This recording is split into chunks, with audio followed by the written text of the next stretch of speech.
सभापती महोदय, हे जे बिल आपल्या समोर आलेले आहे, हे बिल अत्यंत छोटं बिल आहे आणि रूटीन मधलं बिल आहे की स्थानिक स्वराज्याच्या संस्था लढत असताना जे आपण दाखले दाखल करतो आणि व्हॅलिडिटीची पावती जोडून आपण नॉमिनेशनला अलाउड करतो, याबाबत आपण 6 महिन्याची मुदतवाढ देण्याचं बिल आहे।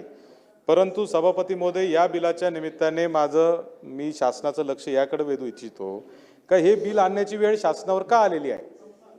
कारण ज्याचा उल्लेख आता सभागृहामध्ये मगापासून चाललेला आहे, नोकरी असेल, शिक्षण असेल किंवा राजकीय कारण म्हणजे निवडणुका लढण्याचा असेल, या 3 कारणासाठीच आपण व्हॅलिडिटी देतो किंवा व्हॅलिडिटीचे अर्ज स्वीकारून घेतो, ही आत्ताची पद्धत आहे। आणि त्यामुळे या तिन्हीचा कुठला तरी पुरावा दिल्याशिवाय कुठलाही प्रांत अधिकारी याचं दाखल करून घेत नाही।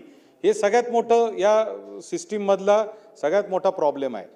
आज विद्यार्थ्यांना ॲडमिशनच्या शेवटच्या दिवशी अडचण का येते? कारण त्यांचे अर्ज दाखल करून घेतले जात नाही। आज नोकरीच्या निमित्ताने शेवटच्या दिवशी काय येतंय? अर्ज दाखल करून घेतले जात नाही।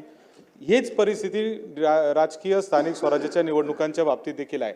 आणि म्हणून सभापती महोदय, हे बिल आणताना ही तात्पुरती मलमपट्टी करण्याचं काम शासनाच्या वतीने चाललेलं आहे। याला जर कायमस्वरूपी आपल्याला पर्याय द्यायचा असेल तर जातीचे दाखले आणि व्हॅलिडिटी हे सर्रास आपण ओपन करून टाकले पाहिजे। कोणी कधीही अर्ज करू शकला पाहिजे आणि त्याला जातीचा दाखला आणि व्हॅलिडिटी मिळाली पाहिजे, अशी तरतूद शासनाने केली पाहिजे। तरच खऱ्या अर्थाने याच्यावर आळा बसणार आहे।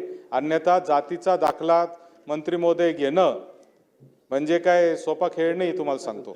आज त्या तहसीलमध्ये 10-10, 5-5 हेलपटे मारावं लागतात, एजंटला पकडावं लागतं, त्याच्यातून ते पैशाची होणारा त्रास, भ्रष्टाचाराला कुंप, हे इतक्या गोष्टी आहेत। या सगळ्या ज्या गोष्टी आहेत, याला जर आळा बसवायचा असेल आणि हे बिल भविष्यात परत आणण्याची वेळ जर शासनाला आणायची नसेल, किंवा जसं तुम्ही आता इथं उल्लेख केला की आजपर्यंत मुदतवाढी सगळ्यांनीच मागितली होती आणि तशीच तुम्ही पण मागताय, मला असं वाटतं या मुदतवाढीची वेळ म्हणजे सगळेजण पत्र देतात, अमुक करतात, ही जर वेळ शासनावर जर परत येऊ द्यायची नसेल तर शासनाने एकच काम केलं पाहिजे की 12 महिने जातीचे